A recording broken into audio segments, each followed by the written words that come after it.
Hi, my name's Marv, and this is my wife, Victoria McGuire. We've been in the Warrior program for less than a year, and we're now in over 350 doors. And we couldn't have done any of it without Rod Khleif's Warrior program. If you're listening and you want to learn how to become a warrior, text the word crush to 72345 and let us help you crush it like the McGuires are crushing it in their business. Hi, my name is Rod Khleif, and I'm the host of the Lifetime Cash Flow Through Real Estate Investing podcast. And every week I interview multifamily rock stars, and we talk about how they've built incredible wealth for themselves and their families through multifamily properties. So hit the like and subscribe buttons to get notified every Monday when a new episode comes out. Let's get to it. Welcome back to Multifamily Rockstars. So as you guys know, this is where we interview people that are just crushing it in this business, and we show you the inside scoop as to how multifamily investors are creating massive success in their businesses and of course in their lives as well. And as always, I've got my co-host who's the director of our massive action team for our Warrior Group on the call, Mark Nagy. Mark, what's up, brother? Happy to be back for another one, Rod. Good to see you. So we've got a couple that I'm very fond of on the show today. In fact, we're doing business together. We came close on a deal in Largo. We're close on another deal right now. And we've got Marv and Victoria McGuire. And they live in Florida here where I live. Marv's a retired U.S. Navy commander after 25 years of service. Thank you for your service, brother. And Victoria is a residential and commercial real estate broker. Has done over $100 million worth of sales. And we're going to have some fun today. Welcome to the show, guys. Hey, thanks, Rod. We're glad to be here. I'm glad you're here, and you deserve to be here. And so why don't you take a minute and decide who's going to speak? You can take turns and just give us a little more meat on your background, where you came from, what experience you had in the military and so on and so forth, and your commercial real estate, and then why multifamily. And let's go to that point. Fantastic. Well, I'll start and then I'll let Victoria fill in the blanks. So I spent 25 years in the Navy. Victoria and I met back in 93, and we've been married 30 years. And she's the rock that created all my military success. But we've lived all over the world, and as a couple collected, over the years, several single family homes that most military couples collect as they move from location to location. And then with Victoria being a residential real estate agent, we rapidly learned the value of real estate. And, we were fortunate enough to be very successful in the military and spent my last 5 years at Special Operations Command here in Tampa. And after our kids all grown, we have 4 beautiful grown kids, and we decided to make a jump into a new career. So, honey, you want to talk a little bit about your background? Yeah, well, when the kids were little, I was looking for my next job, and a friend convinced me to go into real estate, and I'm so glad she did, because it was the perfect career for me. I got started in 2005 and still selling residential real estate to this day. It's been lots of ups and downs, as everybody knows, with the cycles of real estate, but I've definitely enjoyed that career. Putting it a little bit on the back burner these days, still dabbling in it, but really more focused on the commercial space and buying apartment buildings. And we love this multifamily real estate, and we're enjoying working together, and it's just been absolutely fantastic. Oh, that's awesome. Now let me ask you this. So from what I think I already know the answer, but I want to ask it anyway. Which of you is the more analytical one that does the underwriting work, and which of you does the relationships? I do the relationships because sometimes I can't shut up. After I retired from the military in 2013, I went into IT sales, finished my career in March of this year with IBM. And so I do this, I'm the sales, relationship, capital raiser type of guy. And then I turn it over to the matrix here. And I'm an underwriter. Yeah, I really enjoy underwriting. That's one thing I've really been working on learning a lot. Been really happy to have Craig help me with that. He's so giving with his knowledge, and I just love his tool. The MFA underwriting tool has been fantastic. And yeah, I'm definitely not the relationship person. I'm more the numbers, which is surprising for me being in real estate, but you don't have to be an extrovert to be a realtor. I have learned that. Not at all. In fact, introverts build deeper relationships, frankly, because they're more interested and focused on whoever they're communicating with. By the way, she was talking about Craig Drummond, who's on my team, who created the I'm frankly, I think the best deal evaluator software solution out there. It is extraordinary. It keeps getting better. It's a free resource to our warriors, and it is really good. And you guys were in Phoenix for the warrior event that we had. He just did such a masterful job outlining the sequence of events to do a deal review. I thought it was extraordinary. I'm sure. Would you guys agree? Oh, it was so great. I was just so happy how well he presented that. And I think it gave a lot of folks who aren't underwriters and don't really know exactly how to use that tool. It gave them kind of all the steps, really laid it out for them. I think it was excellent that he did that for us. She took about 3 pages worth of notes. Right. I mean, I was just blown away by the caliber of the presentation. And I told my team, I want to get a separate recording made of that to get back out to all the other warriors that couldn't attend. We had about a fourth of our warriors there. probably around 350. And because it was so good, and I may want to have him presented in one of our biweekly training calls. But anyway, yeah. Yeah, it really was. What about more specifically to you, Marv? I know you played a lot of leadership roles in your when you were in the military here. How do you think that's transferred over into that skill set is transferred over into multifamily? I think really kind of centers around team building. So in the military, obviously, as an officer, well, as anybody in the military, if you focus on, you can't do anything on your own. So it's all about building a team and kind of recognizing your strengths, and then even more importantly, recognizing your weaknesses. And I think what we've learned and what Rod and the Warrior program really emphasizes is, it's a team sport. You've got to really figure out what you do well, and then kind of be able to swallow your pride and go, hey, I don't do this well. And then go out and build, this network that Rod's created gives you kind of a smorgasbord of really being able to connect with folks that perfectly complement your skills. As evidence like that warrior event we had in Phoenix. I mean, that the main purpose that I started doing those events was to get my warriors together to network. And we have forced networking for introverts like Victoria. We make them get up and meet other people. No, that's awesome. A lot of people don't know, but I've done 5,000 doors with warriors over the last, 4 years, I would say. And the McGuires and I are actually looking at a deal together with the CRE team right now that we may get. And so I want to let people know that, that opportunity exists as well. Obviously, I've got a pretty significant network and have probably an easier ability to raise money than most. And so, we get deals all the time, and they brought us like I say, that Largo deal that we almost got. And then this one. So that's one of the big benefits of being in a group of some sort, is having connections and the ability to connect with, other sponsorship groups. So if you're listening, I would encourage you to get in an environment like that, so that not only can you compare notes on deals, but you can collaborate and, collaborate with someone that's done some deals, because everybody starts out that way. They use what's called a sponsor to take down their first deal or two, and then it's on their resume and they're off to the races, and they don't need that anymore.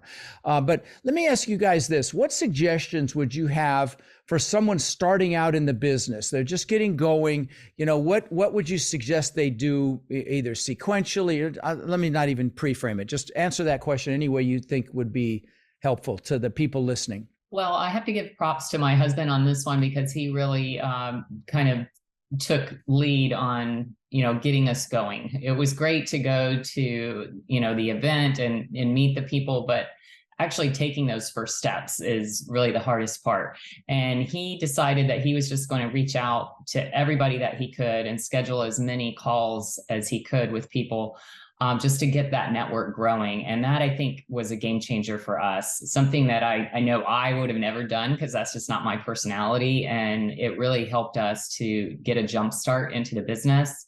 And then really kind of identifying the areas that we both wanted to focus on and to excel in, because as he said earlier, you can't be good at all of this. There's so many facets to multifamily, and you're not going to be an expert at any of them. So he really latched on to that, to the networking and to building a team and to really getting to know people really well. And I really latched on to the underwriting and looking for deals and, analyzing deals. And I think those two superpowers, like you like to call them, Rod, have really helped us to get to where we are right now. And I think are going to help us get even further ahead in the future. Well, you guys had me come up and speak at a meetup. I assume that was yours. Yes, that was your meetup that you started up in the Clearwater area. And there were quite a few people there. I was really surprised, although they started the cowboy music, so I didn't get to go for very long. But no, that was so a lot of our, by the way, guys, a lot of our warriors will start meetups, or I mean, we've probably got 24 podcasters in the group. They've got YouTube channels. We've got Facebook groups. We've got all these different vehicles that warriors have used to start to create reach. And the McGuires are no different. And, I was very impressed with what you guys did very quickly in putting that together, for sure. Thank you. Yeah, we're trying to follow directions here. You lay out a really good roadmap in the program, and the Thank coaching and just the steps. And as a military guy, I can follow directions. So you kind of lay out the marching orders, and hey, if it works, I mean, obviously it works. So we're trying to follow directions. Well, I want to say one other thing, but then I got to let Mark talk here. But you've also received all these service awards: Distinguished Service Medal, Meritorious Service Medal, Joint Service Commendation Medal, Joint Service Achievement Medal. My hat's off to you, brother. I mean that sincerely. We live in the greatest country on earth because of what you guys do. And I got the pleasure of speaking at the military conference in San Antonio that Eric, is a part of ADPI, and it was just such an honor. So thank you for that again, for sure. And that, Rod, I appreciate it. Yeah. So I'd love, Marv, for you to connect some dots for the listeners. I know obviously you've talked about networking, how important that is. I've seen you make social media posts about how important relationships are. For the listeners listening, though, who haven't quite connected the dots yet, how have those relationships specifically led to doing deals and making money in multifamily, specifically for you? No, that's a great question. The story I tell is, we went to Rod's Warrior event, in March, after we had been Warriors for maybe a week, and we met so many people. And like Victoria alluded to, after that event, I spent probably 2 weeks after that making phone calls to other Warriors. I probably, I didn't do like Rod says, hey, focus on making 5 or 6 really deep connections. I was the guy that was kind of running around trying to meet people. So I called all these people, and then we met probably 8 or 10 folks that we really connected with. So we started, and they were all new too. So we started having these bi-weekly, about a call every 2 weeks, about 8 of us. We'd call, and, Thursday night at 7, we'd have these calls. And we did that for probably a couple of months until we realized Shannon Aronson, who Rod knows well, basically said, hey, we're all relatively new. We're not doing deals. We need to go provide value to people who are doing deals. And Rod had said that as well. And so we started, I started calling, the folks in the Warrior group that are doing deals and saying, hey, I know I can raise some money. And finally, I got somebody, John and Samantha Wells, said, hey, we'll put you in and give you a shot to raise some money. So I think the relationships, and not being too timid to reach out and say, hey, put me in, coach, and then being confident to deliver and ensuring that you do, that got us into our first GP deal. And then you start, with Victoria getting good at underwriting, the word gets out there and people are starting to send Victoria deals to try to have her check their homework. So it's so relationship driven. It's crazy. You just clearly defined how you define what you're good at and utilize it to build those connections in a group, and it's just critical, be it the Warrior group or any group. That's how you do it. You add value like that and you're off to the races. So, because you're your huge military career and team, and you're an extraordinary at team building, you wouldn't made commander for sure. Talk about team building for a minute. What qualities do you look for in prospective people that you're going to partner with? Can you speak to that a little bit? I mean, certainly it's for us, just the military background, it's integrity, it's do the right thing when nobody's looking. So that's 100%. I mean, that's 1000% for us. You say you're going to do something, do it. You say you can deliver. And then it's, don't be a jerk. I mean, you're going to be in this business. You want to work for, you always say, hey, getting into a partnership is like being married. You've got to be able to define, how you're going to handle conflict in a healthy way. And you've got to identify that early and often, because if you don't have integrity and I mean, just like I said, you're a jerk. Nothing. You have nothing. You're not going to be successful. You're just not going to be successful. That's our number one core value. Even when it hurts, you do what's right, even when it hurts. And you know, I fail sometimes. You bump up against it sometimes. You're like, oh, how am I going to react to this? And I love the adage: if your response was put on the cover of the paper or in front of all the people you love, and you're not happy with it, then it's probably the wrong thing, you know. And as it relates to integrity, there's a great book by Huntsman. Oh, what's it called? It's a little small book. Oh, darn it.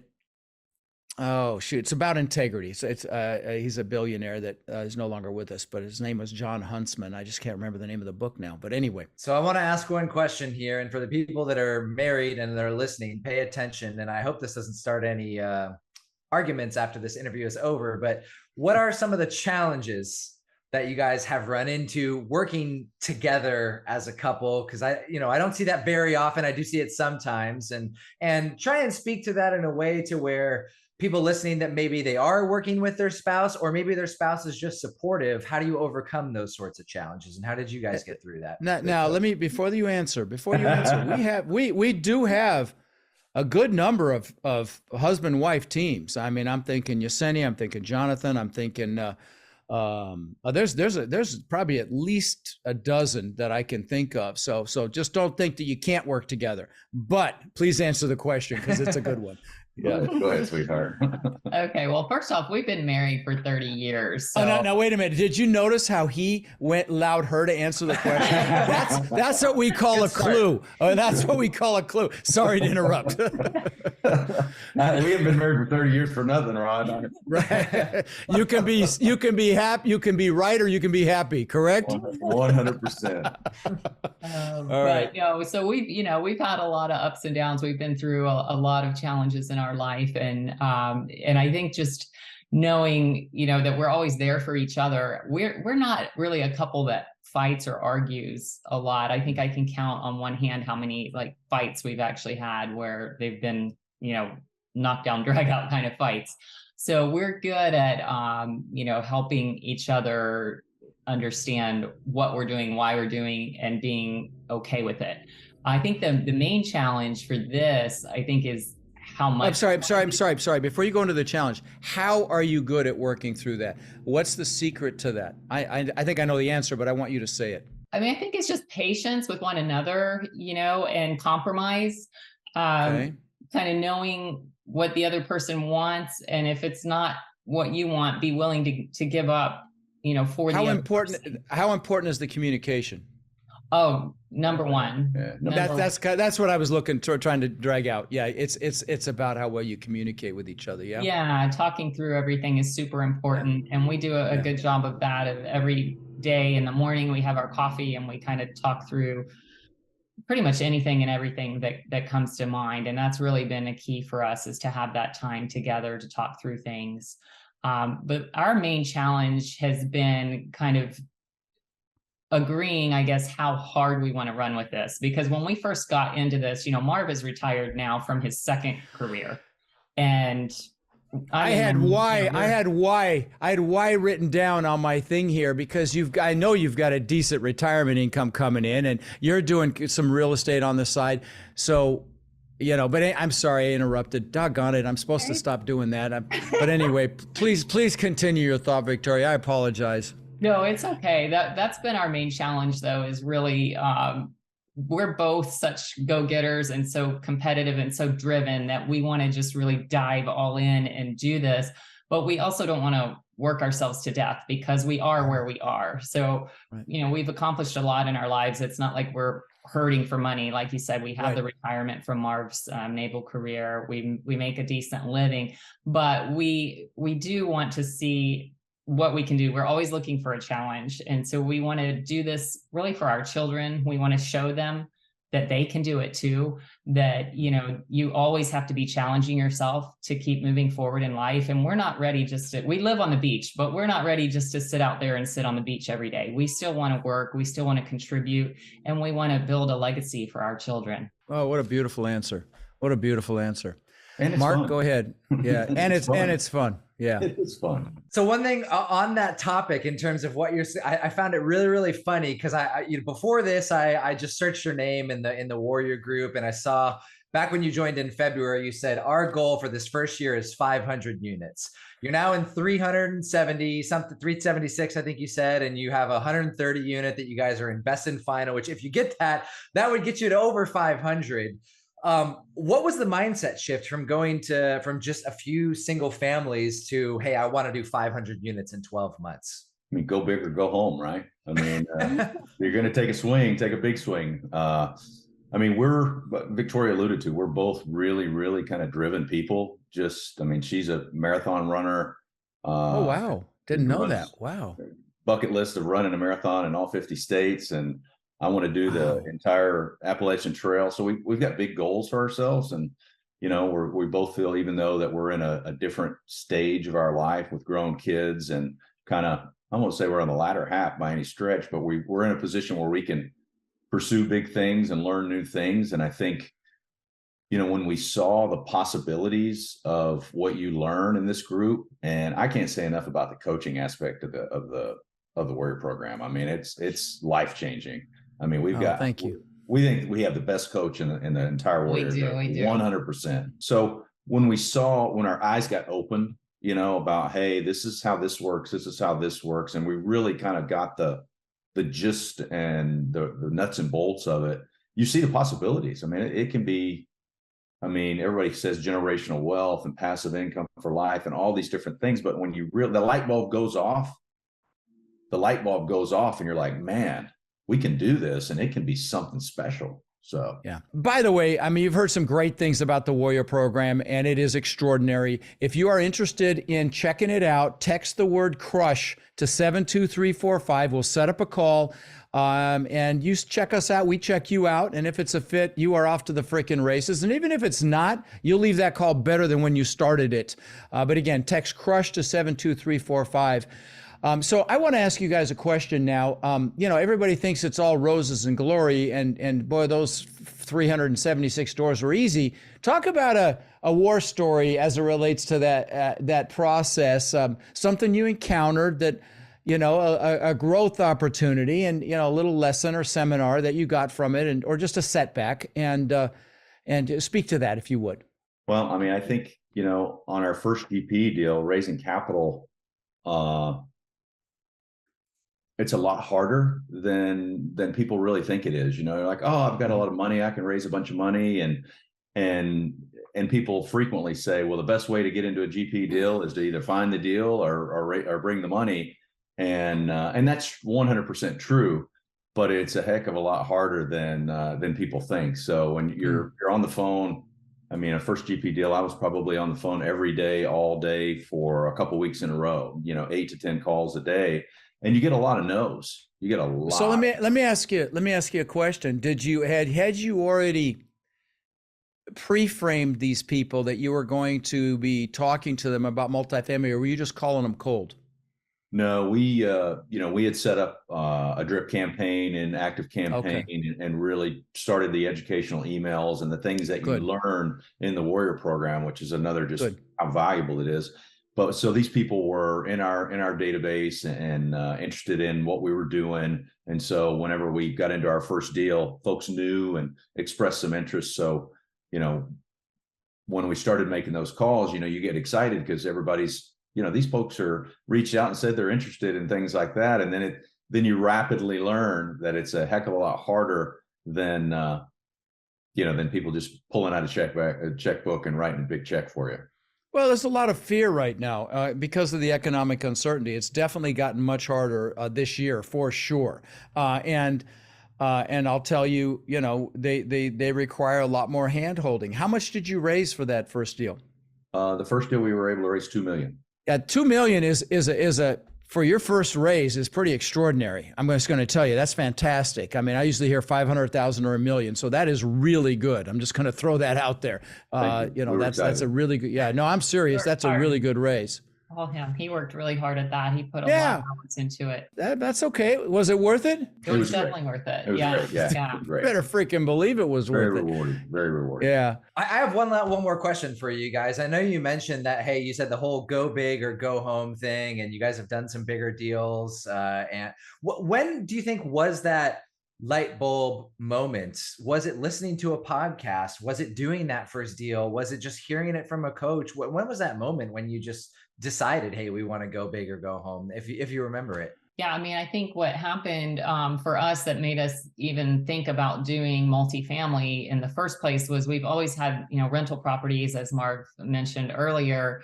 And we got burned really bad on one of them. It was right when, the market was turning and it wasn't a good time to sell. So we became the accidental landlord.